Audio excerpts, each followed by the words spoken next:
Stop making these RAM mistakes. Let's get you the best RAM for gaming 2023. Hi, welcome back to PC Builder. I'm Jason. Now, out of all the components that go into a PC build or PC upgrade, RAM is probably the most misunderstood. While it's not as sexy as the CPU or GPU, failing to buy the best RAM for gaming in 2023, it can cost you a lot of FPS if it bottlenecks your CPU. So today, we're going to cover what you need to know to buy the best RAM for gaming in 2023, including specific product recommendations for Ryzen and Intel systems. Let's jump into it. Before that, this video is sponsored by VIP SCD Key. Say goodbye to crazy expensive Windows 10 licenses and that terrible Activate Windows 10 watermark. Right now, use the links in the video description, head over to VIP SCD Key, and get a Windows 10 Home or Pro OEM license for a great price. Pick your product license, then use the PC Builder discount code PC25 for an additional 25% off. Go to the activation settings on your PC, put in the code, and boom, you have a fully licensed Windows 10 for a crazy low price, which can be upgraded for free to Windows 11. Use the links in the video description below. Let's start off with RAM speed, because most people think they understand it, but they're completely wrong. Now, RAM is memory used primarily by your CPU to do everything right now, unlike your SSD, which stores data long term. Now, similar to your CPU, RAM runs in clock cycles. Today's RAM is double data rate, or DDR memory, meaning we transfer information 2 times during each clock cycle. And here's where so many get it wrong. The speed of the RAM, it's not in megahertz, but in mega transfers.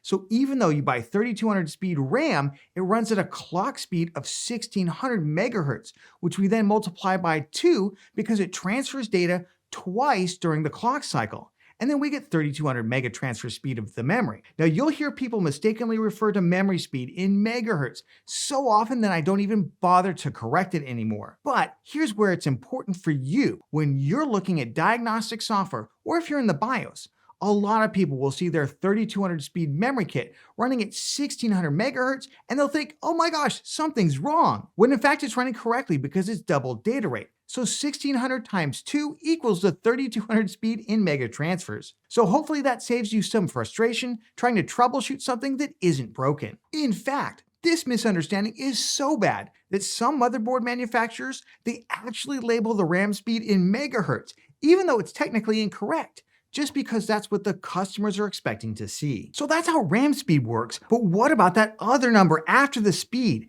the CAS latency? CAS latency, often abbreviated as CL or C, followed by the number, is essentially the number of clock cycles it takes to get the requested data from the RAM. A lower CAS latency, that just means that the data can be retrieved in fewer clock cycles, which speeds everything up. So generally, when you're looking at RAM kits, higher speed is better and lower CAS latency is also better. So how do you compare the speed of different RAM kits, say one at 3600 CL18 and one at 3200 CL16? The most common way is to calculate what's called the absolute latency of the kits, and the one with the lowest absolute latency, that's the fastest. Now, the way we do this, we multiply the CAS latency for the RAM by 2000, then we divide that number by the RAM speed. So for the 3600 CL18 kit, we multiply 18 times 2000, that gives us 36,000. Then we divide that by our 3600 speed, which gives us 10. That number is in nanoseconds, so 10 nanoseconds absolute latency. For the 3200 CL16 kit, we multiply the CAS latency of 16 times 2000, and that gives us 32,000. We divide that by the 3200 speed, which is also 10.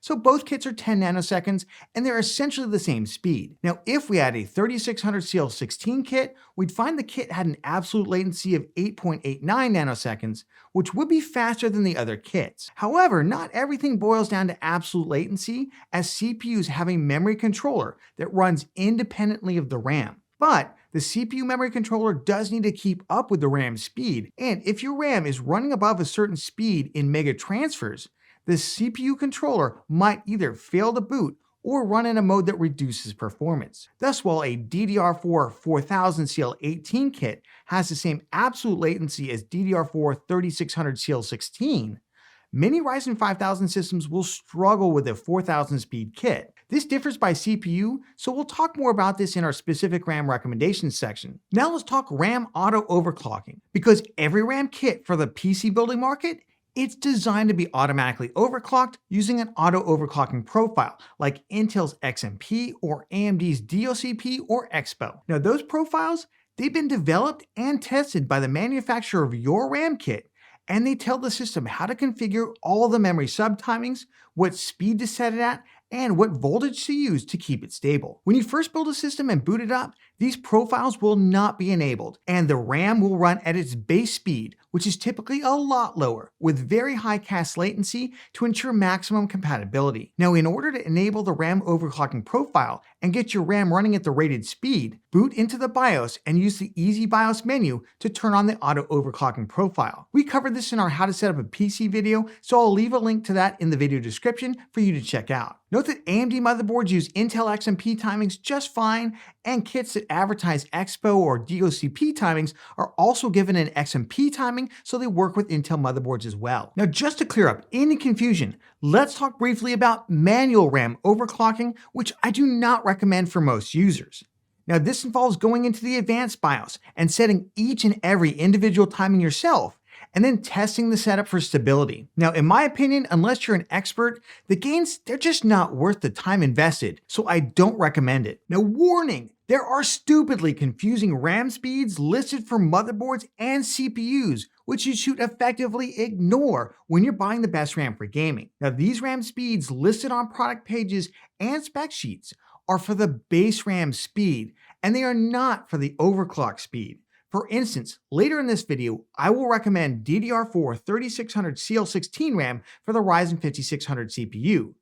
But if you look on the AMD spec page for the 5600, you'll see RAM speeds up to 3200 listed, and the same with B550 motherboards intended for use with the Ryzen 5600. So what gives? Have I just lost my mind? No. Those speeds are the base speeds, and RAM is designed to be overclocked using an auto overclocking profile.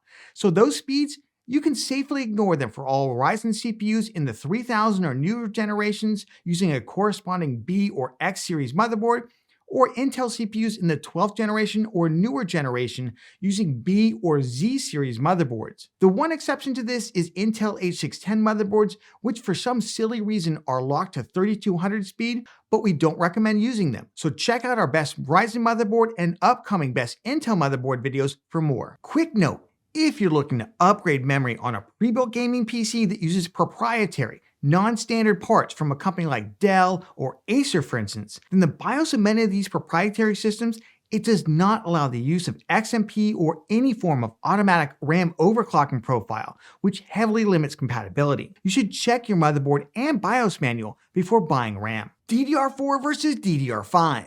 Now, as we recall, DDR simply stands for double data rate memory. The number afterwards simply refers to the generation. So DDR4, it's the 4th generation of double data rate memory, and DDR5 is the 5th generation of double data rate memory. We are currently in the middle of a transition from DDR4 to DDR5. Now, Ryzen 5000 and older CPUs, they use DDR4 RAM, which has dropped to rock bottom prices. Ryzen 7000 and future CPUs use DDR5, which began much more expensive, but recently has come down substantially in price. On the Intel side, 12th, 13th, and rumored upcoming 14th gen Intel CPUs can either use DDR4 or DDR5, and that choice is locked in when you buy the motherboard, as they're configured for either DDR4 or DDR5, but not for both. Note that DDR4 and DDR5, they have different pin layouts, so they're not even physically able to be put into the wrong socket. We cover how to insert RAM in our How to Build a PC guide linked in the video description. I also hear quite a few people talking about DDR5 being future-proof somehow, which just isn't the case. DDR5 speeds are advancing so quickly that whatever you buy today will probably be considered very slow for the future CPU, so you'll need to buy new RAM when you upgrade. So just don't overspend and get what you need right now. So now we understand how RAM works and how to avoid major mistakes. Let's talk about how to buy the best RAM for gaming in 2023. First off, you're going to want to make sure that you buy your memory in a kit of either 2 or 4 sticks. This is going to ensure that you're getting the maximum bandwidth, and this pertains to both DDR4 and DDR5. Using a single stick or an odd number of sticks of RAM can limit your FPS by up to 20%, and it greatly reduces the 1% FPS lows due to higher system latency. Also note that running 4 sticks, it's harder on the memory controller than running just 2 sticks, so for gaming, I recommend just getting 2 sticks, particularly for DDR5. One quick note here is that technically, a stick of desktop PC is called a DIMM, D-I-M-M. This is a term you might run into when buying memory and is different from a SODIMM, with the SO denoting laptop memory. But I'm just going to keep calling them sticks for simplicity, as this video, it's just about desktop memory. So how much RAM do you need for gaming?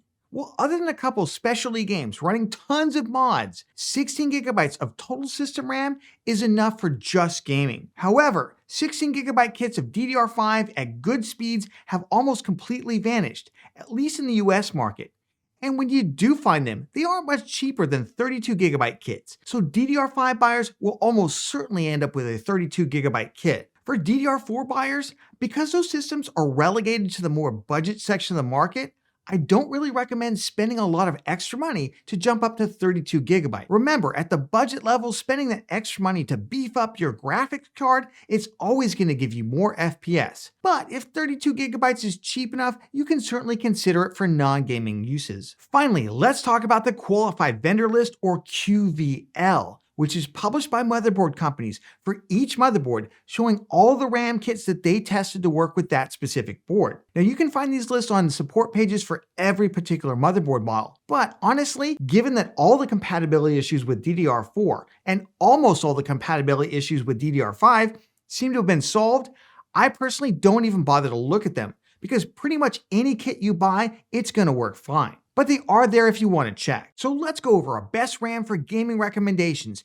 and everything is linked down in the video description so you can check out current pricing and availability in your region. Our recommendations are based on trusted third-party testing, current RAM prices, and they assume that you're appropriately pairing a CPU and GPU together. So no RTX 4090 with an i3 12100. We have a whole video on the best CPU and GPU combos in 2023, which I'll also leave linked down in that video description. Let's start off with the ultra budget oriented CPUs, so the Ryzen 5500 and Intel's i3 12100 and i3 13100. At this budget level, our GPU power, that's typically our bottleneck. And that's where we want to put most of our money, so we need RAM that's just fast enough. It's not going to create an artificial CPU bottleneck. Now, right now, that's a 2x8 gigabyte kit of DDR4 3200 CL16 RAM, which at the time of filming is around $29. It's not really worth spending any more money here, as we could use that money to get a faster GPU or even CPU instead. For budget to lower mid-range CPUs like the Ryzen 5600, 5600X, or 5700X, we could go with that 3200 CL16 RAM. But these CPUs, they're often paired with faster GPUs like the RX 6800 or RTX 4060 Ti, or higher,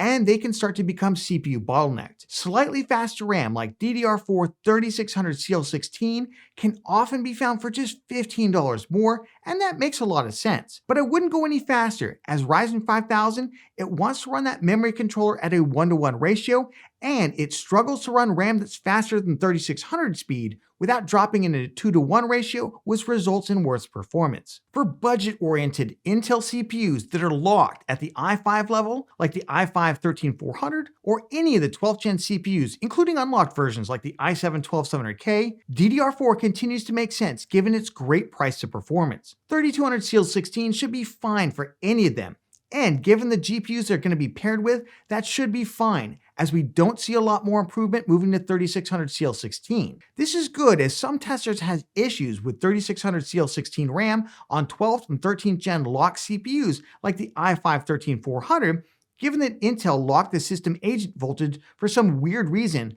which makes it harder to stabilize faster RAM speed. Though, personally, I haven't had that issue, and our kit of Ripjaw's 3600 CL16 worked just fine for me.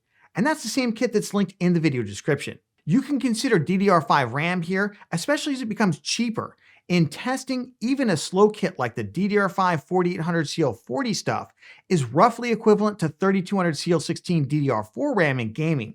My advice, just don't overspend here, and remember to get the correct motherboard for DDR5 or DDR4 depending on the RAM that you're buying. Now let's move into mid-range and higher-end gaming CPUs, And let's start off with the best RAM for Ryzen 7600 and 7700, as well as their X versions. Remember, the X versions of these CPUs, they're just tuned to run a tiny bit faster, but other than that, there's really no difference. This advice also pertains to the best RAM for Ryzen 7800X3D and even the higher core count parts like the 7950X. Now, initially, DDR5 compatibility on Ryzen 7000, it was a total mess, but recently AMD introduced a massive BIOS fix. So, just like we show you in our How to Set Up a PC video, make sure to update your motherboard BIOS to the latest non-beta version before trying to enable XMP or EXPO timings. A quick note on XMP versus EXPO, so far every motherboard for Ryzen 7000 allows the use of either XMP or EXPO timings,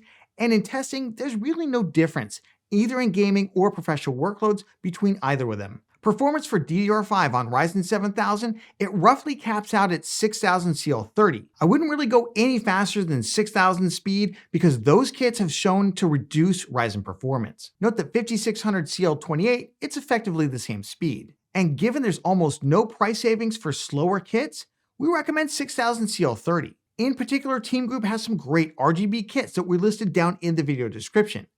Now, if DDR5 prices are really bad in your region, then going with a 5600 CL32, even 5600 CL36 kit to save money, it's only going to drop your performance about 5% with an RTX 4090 at 1080p. So with a lesser GPU or higher resolution, it may not even have an impact. On the Intel side, for mid-range and high-end gaming CPUs, we're currently talking about the i5-13600K, i7-13700K, and i9-13900K, though it's been widely reported that Intel is going to launch 14th gen versions of all these CPUs very soon. It's possible the 14th gen versions, they might have a better memory controller, so right now this advice is just for the 13th gen, and I will put a note down in the pinned comment once 14th gen launches and we see some testing. For 13th gen, my advice remains the same as Ryzen 7000, so DDR5 5600 CL28 or DDR5 6000 CL30.